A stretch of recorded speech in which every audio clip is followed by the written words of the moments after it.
Bonjour à tous. Aujourd'hui, je vais apporter mon analyse sur une question très intéressante qui m'a été posée par des internautes de la chaîne. La question est la suivante. Suis-je le mieux placé pour savoir qui je suis? Ce sujet de réflexion est à la croisée de deux types de problèmes. Il y a d'abord le problème de la connaissance de soi et ensuite le problème de la manière dont les autres me perçoivent. Dans ces deux types de problématiques, il y a l'objectivité de ma connaissance de moi-même et l'objectivité de la perception que les autres ont de moi.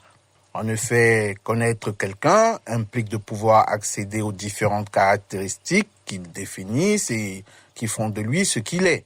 Autrui ne peut accéder à mon intériorité qu'à condition que je lui communique ce que je pense, ce que je désire et ce dont je me rappelle. En ce sens, je dispose bien d'une connaissance qui échappera toujours aux autres. Par exemple, moi seul sais quand j'ai mal, personne ne peut éprouver ma douleur à ma place, ni en connaître la réelle intensité. Les autres peuvent comparer leur propre espérance vécue aux miennes, mais ils ne peuvent pas la vivre à ma place. Toutefois, ce privilège de la conscience, dans la perception de ses états internes, constitue là peut-être un obstacle à une véritable connaissance de soi-même, car connaître un objet implique une certaine prise de distance de celui-ci, une distance nécessaire à l'élaboration d'un jugement objectif sur cet objet. Or, cette distanciation apparaît impossible lorsque l'objet ou le sujet, c'est moi-même. Donc, on voit bien que le sujet à connaître et l'objet de la connaissance se confondent. Or, le regard de l'autre sur moi n'est pas neutre.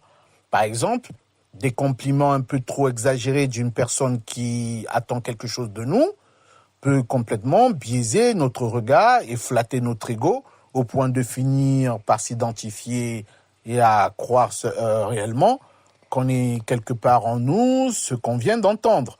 Selon la distanciation, s'ils font partie de mon cercle familial, amical, ou si c'est juste des connaissances ou des personnes croisées par hasard, je prêterai une attention objective, mesurée et un constat de ce qui est dit à répétition ou pas sur moi.